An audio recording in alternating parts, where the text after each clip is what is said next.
Maltempo in Veneto, in centro a Verona, un uomo colpito da un fulmine grave, raffica di vento e pioggia nella Marca, una pianta cade su un'auto, illesa l'automobilista. Nel Bellunese, famiglia bloccata dalla frana a Lozzo.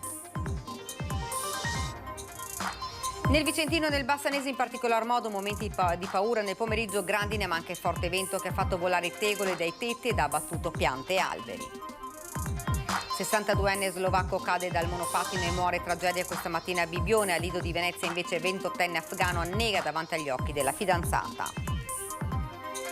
Dramma questa mattina a Solesino, un'anziana di 74 anni è stata travolta e uccisa da un treno mentre attraversava il passaggio a livello.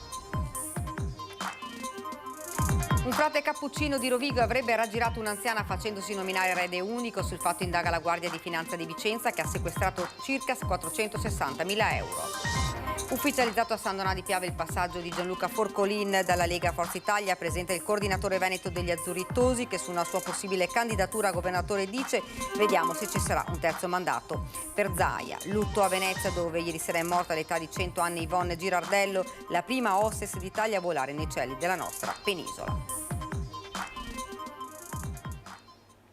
Buonasera, ben ritrovati, edizione regionale dei nostri notiziari. Dunque ancora in primo piano il maltempo, nuova ondata in Veneto nel primo pomeriggio dopo la tempesta che ha colpito la regione mercoledì, stavolta a causare disagi, un forte acquazzone accompagnato da violente raffiche di vento, grandinata nel Bassanese, allagamenti segnalati in provincia di Rovigo. Il bilancio è di una persona ricoverata in gravi condizioni a Verona dopo essere stata colpita da un fulmine mentre stava percorrendo la centralissima piazza Porta Nuova. L'episodio è avvenuto intorno alle 13 mentre sulla città scaligera era in corso una tempesta con pioggia e vento forte. Sul posto sono intervenuti gli operatori del SUEM 118 e la polizia stradale. La vittima, un uomo di origine straniera, secondo una prima ricostruzione aveva cercato riparo dal forte temporale sotto uno degli alberi presenti nella piazza. Improvvisamente è avvenuta la scarica del fulmine che ha aperto in due la pianta ed ha colpito anche l'uomo, ricoverato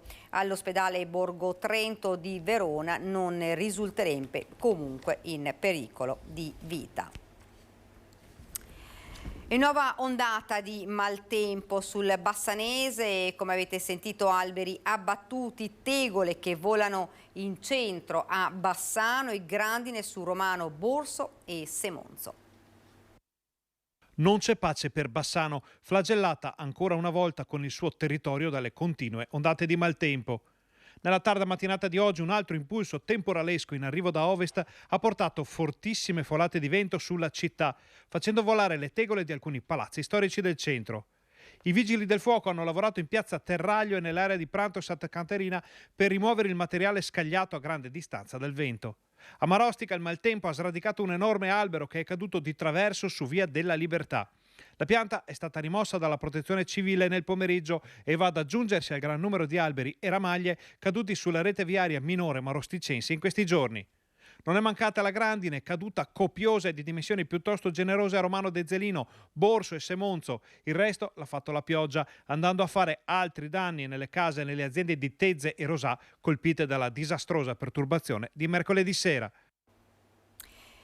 Ed una vera e propria bufera di vento e pioggia ha investito nelle ore centrali della giornata anche la provincia di Belluno. Nelle immagini la situazione nel capoluogo poco dopo le 13, quando si è scatenato un tifone, rami in strada, disagi alla circolazione delle auto per la ridotta visibilità in provincia, fenomeni intensi anche se la situazione è andata via via migliorando. Le piogge intense di ieri hanno innescato la storica frana sulla strada di Pianda e Buoi in comune di Lozzo di Cadore. Attivato anche il soccorso alpino per recuperare una famiglia di 5 persone che aveva affittato una baita in zona e che è rimasta bloccata. La provincia, dopo il sopralluogo tecnico di questa mattina, attivato in somma urgenza il ripristino della strada e nei prossimi giorni il materiale verrà rimosso. Il dissesto lungo la viabilità comunale sale in quota fino ad arrivare all'altopiano sotto le marmorole.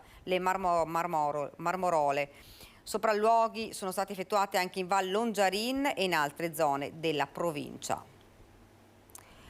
Altra giornata di maltempo anche nella Marca. Un nubifragio si è abbattuto sul capoluogo verso le 14. Un'auto in transito è stata travolta da un ramo in zona ospedale, distrutto il parabrezza, salva fortunatamente la conducente. Nell'Alta Marca, dopo la grandinata record, prosegue invece la conta dei danni.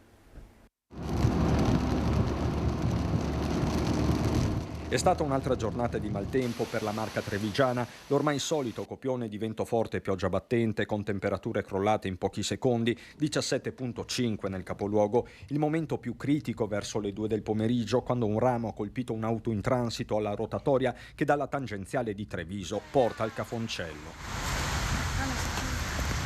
Distrutto il parabrezza, fortunatamente la donna alla guida di questa Citroen Picasso bianca ha rimediato solo un grande spavento. Immediato comunque l'intervento di SUEM e vigili del fuoco. Per la quarantenne madre di famiglia non è stato necessario il ricovero. Albero caduto anche in viale Matteotti a Montebelluna, cielo scuro e raffica Vedelago, sedie e tavolini in aria nella zona di San Biagio di Callalta. Lo stesso presidente della Regione del Veneto, Zaia, ha parlato di un venerdì contrassegnato da fenomeni intensi ma sotto controllo, mentre nell'Alta Marca prosegue la conta dei danni dopo la grandinata da record di mercoledì sera. Difficile quantificare le auto danneggiate o distrutte, i tetti e i pannelli fotovoltaici crivellati, di certo un salasso per tanti. Si parlava ieri sera proprio e mi dicevano: guarda, sono da sola, mi pago il mutuo della casa che tra l'altro è aumentato, ho il mio lavoro, ma le rate dell'auto, la vita quotidiana che comunque aumenta, adesso devo inventarmi come pagare i danni all'auto e al tetto della casa. Cioè, questo è veramente mettere in crisi le famiglie e in questa situazione ce ne sono tantissime, quindi ben venga ogni supporto che riusciamo ad avere e spero veramente che ci venga riconosciuta così la condizione che stiamo vivendo. E così dopo Pederobba anche Crocetta via un iter ufficiale per i rimborsi. Proprio stamattina abbiamo chiesto in Regione lo stato di calamità naturale, perché questo è. Ai concittadini fate foto e documentate con la modulistica, portate in comune quello che è l'evidenza dei vostri danni, in modo che tutto assieme si possa raccogliere e poi creare un'unica richiesta di danni per quello che è stato fatto, che è successo. Effettivamente io non so se in passato c'è stata ancora, ma vedere proprio la violenza con cui si rompono le cose ed il ghiaccio che arriva per terra e si schianta, fa impressione, fa proprio impressione. E continuiamo con il maltempo, ancora temporali su Padova dopo la violenta grandinata di mercoledì sera. L'allerta meteo continua fino a domani, così come continua la conta anche qui dei danni. La grandine e il vento forte di mercoledì sera hanno lasciato segni importanti nelle campagne e negli edifici di molti comuni del Padovano. Ammontano a 290 gli interventi dei vigili del fuoco delle province di Venezia, Padova, Vicenza, Treviso e Verona per i danni causati dal maltempo. A Padova sono già stati eseguiti 90 interventi, altri 20 sono in fase di risoluzione. Tra i comuni più colpiti della cintura urbana anche Vigo d'Arzare, dove il soffitto di una palestra è completamente crollato. Alle sue spalle quello che rimane della guaina del tetto. Il tetto che è volata dalla parte opposta sul palazzo di fianco, quindi una forza incredibile del vento, ha tolto via anche la grondaia che era dalla parte opposta dello stabile, quindi è volato via tutto. Fortunatamente, visto il meteo, il proprietario mercoledì sera aveva chiuso la palestra in anticipo, altrimenti il soffitto sarebbe crollato con le persone all'interno. Ho trovato un cumulo di macerie perché il tetto è volato via, il controsoffitto si è riempito d'acqua e quindi è crollato praticamente sopra le macchine, soprattutto qui c'erano 50 cm di macerie, quindi tutto l'impianto elettrico, i condizionatori, tutto da buttare. Danni ingenti per il proprietario che però vuole ricominciare. 3 anni di Covid, cioè 2 di chiusura, 1 di restrizioni, quest'anno era l'anno della ripresa e quindi finalmente potevamo star più tranquilli ed è arrivata questa, cioè che non ci voleva proprio, insomma. Siamo alla cronaca, 2 morti tra il Lido di Venezia e Bibbione. Il primo un turista di 28 anni mentre faceva il bagno sulla spiaggia Il secondo invece a Bibbione, un uomo di 62 anni caduto dal monopattino. Giornata tragica nelle località balneari della costa veneziana. Al Lido di Venezia un giovane di 28 anni di nazionalità afghana, ma residente in Germania, è morto a causa di un improvviso malore mentre faceva il bagno in mare verso le 11:30 di questa mattina, nonostante fosse esposta la bandiera rossa che indica il pericolo in mare. Il ragazzo, a quanto pare, era in vacanza al Lido di Venezia con la fidanzata e i due si trovavano sulla spiaggia del De Ben. I bagnini sono subito intervenuti, hanno portato l'uomo a riva, ancora vivo, pur in condizioni apparsi subito gravissime. È stato attivato il protocollo di emergenza, allertato il 118 che dopo essere arrivato sul posto ha chiesto il supporto anche del soccorso che ha atterrato sulla spiaggia. Il giovane turista però, subito intubato dai soccorritori, non ce l'ha fatta. A Bibbione, invece, sempre stamattina verso le 10:20, un uomo di 62 anni di origine slovacca è caduto mentre era in monopattino e stava percorrendo la pista ciclabile che costeggia la strada regionale che conduce alla località balneare. Ha riportato un trauma cranico molto violento che ne ha causato il decesso in pochi minuti. Sul posto sono arrivati gli agenti della polizia locale del distretto Veneto Est per i rilievi. Dramma questa mattina a Solesino, un'anziana è stata travolta e uccisa da un treno mentre attraversava il passaggio a livello. Le sbarre si erano abbassate da poco, forse pensava di farcela, di riuscire ad attraversare in pochi istanti il tratto di binario, ma il treno l'ha centrata. Tragedia questa mattina, poco prima delle 9 a Solesino. Un'anziana del paese è stata travolta e uccisa da un treno italo mentre stava attraversando i binari in via Ceresara. Sul luogo della tragedia è arrivato anche il sindaco del comune della Bassa Padovana. Una nostra concittadina, appunto la signora Anna Maria Polato, di 74 anni, ha attraversato il passaggio a livello pur che era chiuso, probabilmente un po' in modo superficiale, non si è accorto dell'arrivo del treno ed è stata investita. E si presume stesse andando a trovare qualche amica. Il dolore dei figli che hanno dovuto riconoscere la madre accanto alla bicicletta distrutta, al cellulare della 74enne che suonava a vuoto. Pare che Anna Maria Polato stesse andando a trovare un'amica per portarle degli ortaggi. Un tratto di strada noto alla signora che forse pensava di farcela ad attraversare i binari nonostante il passaggio a livello fosse abbassato. Il sindaco, dopo questa tragedia, invita i suoi concittadini ad affrontare con attenzione tratti di strada pericolosi. Questo sia un monito appunto al maggiore rispetto delle regole, sia relativo al passaggio a livello nel momento è chiuso bisogna fermarsi, ma anche regole del codice della strada. Invito tutti i nostri concittadini, per non dire tutte le persone, a maggiore rispetto delle regole per salvaguardare la propria vita ma anche la vita altrui. L'investimento mortale di Solesino ha provocato disagi al traffico ferroviario con ritardi di 2 ore per l'alta percorrenza. Inoltre per alcune ore la circolazione ferroviaria è stata sospesa fra Sant'Elena e Rovigo. Un frate avrebbe raggirato un'anziana facendosi nominare erede unico con testamento. Sul fatto indaga la Guardia di Finanza di Vicenza. Frate indagato per circonvenzione d'incapace. Scatta il blitz della Guardia di Finanza di Vicenza con i carabinieri. Viene attuata una perquisizione personale, domiciliare e informatica nei confronti dell'ecclesiastico che appartiene all'ordine dei frati minori dei Cappuccini di Rovigo. Il fatto però sarebbe accaduto a Vicenza. Le Fiamme Gialle sequestrano preventivamente su 3 conti correnti intestati all'indagato 460.000 euro su richiesta della procura. L'indagine nasce dall'esposto presentato dal fratello della vittima. Si tratta di un'anziana deceduta quest'anno. Nella fase delle indagini preliminari sarebbero stati acquisiti elementi a sostegno dell'ipotesi accusatoria, per cui il frate, al corrente delle ricchezze dell'anziana signora e approfittando del suo stato di fragilità emotiva e psichica, si sarebbe avvicinato alla vittima allontanandola da parenti e amici. Secondo la ricostruzione degli investigatori, l'uomo, con l'uso di raggiri, sarebbe riuscito a ottenere dalla donna il conferimento di una procura generale che gli avrebbe consentito di operare indisturbato sui beni della vittima, riuscendo anche a farsi nominare erede unico con testamento olografo. Ma prima ancora, già nel 2021, il prelato avrebbe depauperato la donna di tutte le disponibilità economiche trasferite progressivamente su conti correnti personali, così da sottrarli alle pretese dei legittimi eredi dell'anziana signora. Sulla base degli accordi tra Stato e Chiesa, le autorità hanno avvisato delle indagini i vescovi di Vicenza e di Rovigo, oltre al ministro provinciale dell'Ordine dei Frati Cappuccini Veneti.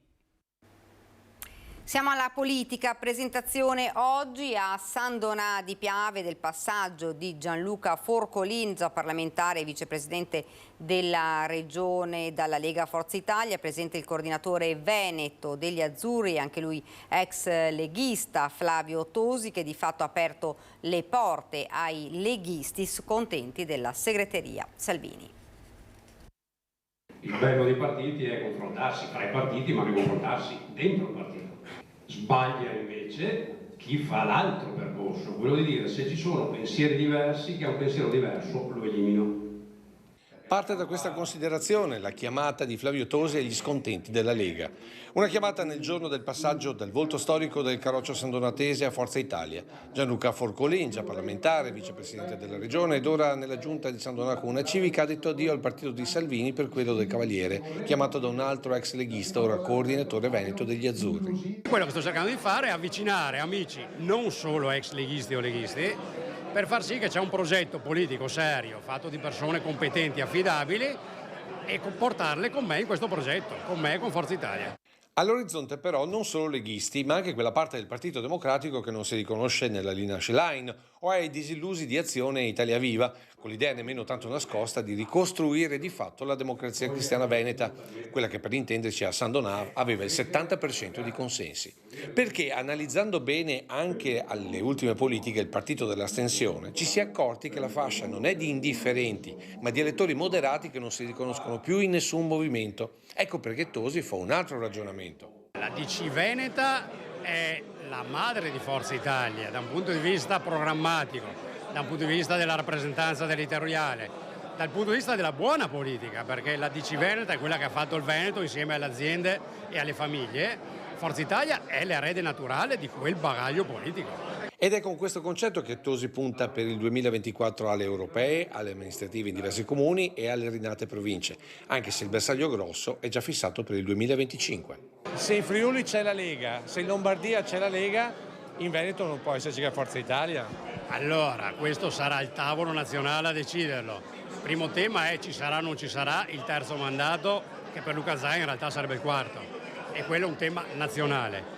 Come nazionale sarà la scelta dei governatori, ci sarà un equilibrio nazionale ed è chiaro che dipende anche da noi. In base a quello che noi dimostreremo come Forza Italia potremo poi provare a chiedere in chiave prospettica.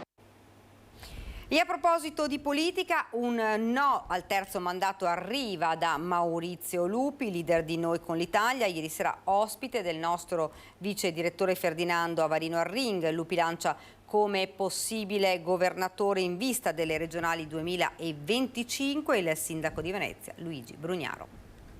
Presidente, ma dopo Zaia c'è Brugnaro, il suo amico Brugnaro in Veneto? Ma Brugnaro sta facendo benissimo il sindaco, è stato un altro dopo come Federica che ha avuto il plebiscito. Secondo me farebbe molto bene il presidente della regione, però sappiamo che Zaia... Quindi è per il terzo mandato lei, che sarebbe il quarto per Zaia? No? Io personalmente non sono per i terzi mandati o quarti mandati, perché credo che dopo 10 anni, in questo caso 15 anni, si è fatto bene il proprio lavoro e secondo me è giusto che, tra l'altro, figure come quella del presidente Zaia possono essere utilissime, penso, al governo del nostro paese o addirittura al governo dell'Europa, ma questo è quello, io lo stimo tantissimo Zaia, però poi ognuno a casa sua deve fare, ne discuteremo, però so che i presidenti delle regioni lo chiedono a noi, lo chiedono anche tanti sindaci, bisogna confrontarci, però insomma qualche riflessione di un ricambio nella gestione delle regioni e dei comuni, in particolare quelli grandi, non quelli piccoli, voglio dire, non sto parlando di comuni di 5.000, 7.000, 10.000 abitanti, forse farebbe bene a tutti. Ed ora parliamo di autonomia. Per il 2024 si inizierà con i primi negoziati, le prime intese con le singole regioni. Così il ministro Roberto Calderoli, intervenuto oggi nel Consiglio regionale della Lombardia. Le tempistiche le decide il Parlamento, non dipendono da me. Siamo in attesa del parere della Commissione Bilancio sugli emendamenti. Prima di allora non si può iniziare a votare a giugno. Spero di partire col votare i primi articoli prima della pausa estiva e poi si concluderà il mese di settembre il passaggio in commissione, però dipenderà anche dall'atteggiamento delle forze di opposizione in Parlamento. Ed ora parliamo del traffico da Bollino Rosso da e per Venezia, Padova-Venezia. Nei prossimi fine settimana la concessionaria CAV attua il piano sicurezza e potenzia l'organico. Concessioni Autostradali Venete ha fatto il punto in previsione dell'intensificarsi del traffico previsto da Bollino Rosso nei prossimi weekend, presentando una serie di attività utili a garantire la scorrevolezza dei mezzi, l'informazione tempestiva all'utenza e la risoluzione rapida delle emergenze. Le cose stanno andando bene perché c'è stata programmazione sia degli enti proprietari e sia della Polizia Stradale, quindi siamo attrezzati per un'attività di assistenza da un lato e di sorveglianza dall'altro. Si aspettano grandi flussi, diciamo che già quest'anno 2023 è stato caratterizzato da un aumento medio del 10% dei volumi di traffico sia dei mezzi leggeri che dei mezzi pesanti, però per fortuna non abbiamo registrato criticità di rilievo. Prevediamo che continui così e speriamo, perché ripeto lavoriamo in tal senso, che questi flussi si muovano in maniera ordinata, regolare, nel rispetto delle norme di comportamento fondamentali, perché come ho detto piccole distrazioni, piccole violazioni possono creare grandi eventi. È previsto inoltre un potenziamento dell'organico in servizio. Le pattuglie in campo sono ovviamente potenziate rispetto ai periodi ordinari, ma soprattutto vengono ad avere ausilio delle apparecchiature speciali, dei piani di sorvolo aereo dall'aeroporto di Venezia con i velivoli, elicotteri ed aerei della Polizia di Stato, ma soprattutto ci avvaliamo del coordinamento nazionale di Viabilità Italia. CAV raccomanda di mantenersi costantemente aggiornati consultando la sezione di infotraffico del proprio sito web e di prestare prudenza alla guida. Lutto a Venezia, dove ieri sera nella sua casa del Lido è morta all'età di 100 anni Yvonne Girardello, la prima hostess d'Italia a volare nei cieli della nostra penisola. Lo scorso 29 aprile aveva festeggiato 100 anni, riuscendo a coronare tutti i suoi sogni, compreso quello di vedere pubblicato proprio pochi mesi prima un suo libro che raccontava delle battaglie coraggiose intraprese per la difesa di Venezia e la tutela della sua laguna. Yvonne Girardello, prima hostess d'Italia a volare nell'aviazione civile, si è spenta ieri serenamente nella sua casa in via Paolo Riniera al Lido di Venezia. È stata lei la prima donna a rompere il tetto di cristallo nell'aviazione civile in un mondo prettamente maschile. Così aveva raccontato ai suoi nipoti nel giorno del centenario. Sono contentissima, a me basta. Perché ho visto di tutto, ho girato il mondo, ho fatto quello che pensavo ed è mia scelta sempre. Ecco. Ora è bello pensare a Yvonne tra le nuvole, ma il suo ricordo anche in terra rimarrà indelebile.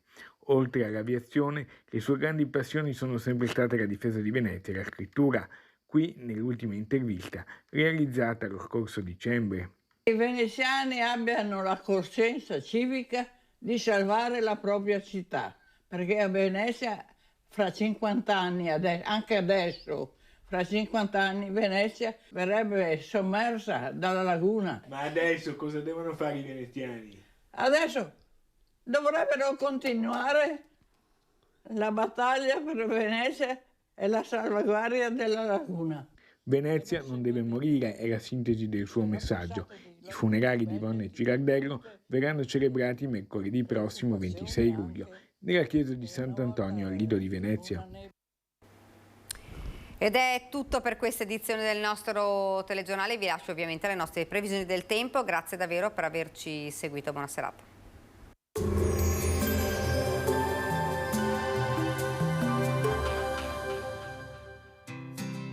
L'Unic Star, le uniche pagliette antibatteriche in commercio, prodotte anche per i marchi più importanti, sia nazionali che internazionali. Bentrovati al meteo. L'atmosfera rimane instabile sul nostro territorio. Sabato 22 luglio avremo ancora qualche pioggia. Da domenica anticiclone più forte e clima ancora bollente. Vediamo insieme il dettaglio. Sul Veneto tempo piuttosto variabile con vari addensamenti nuvolosi e precipitazioni sparse sin dal mattino. Attenzione a possibili fenomeni intensi, schiarite più ampie in serata. Le temperature saranno in lieve calo, minime tra 17 e 21 gradi, massime tra 25 e 30 gradi all'incirca.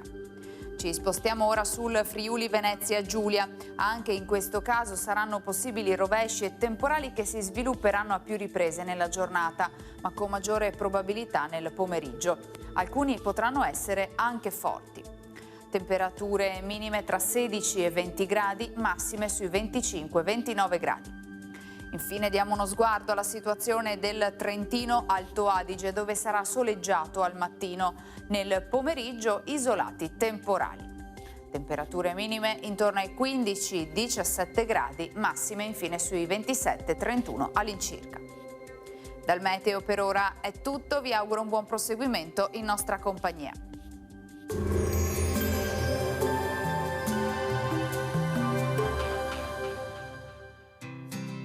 L'Unic Star, le uniche pagliette antibatteriche in commercio prodotte anche per i marchi più importanti, sia nazionali che internazionali.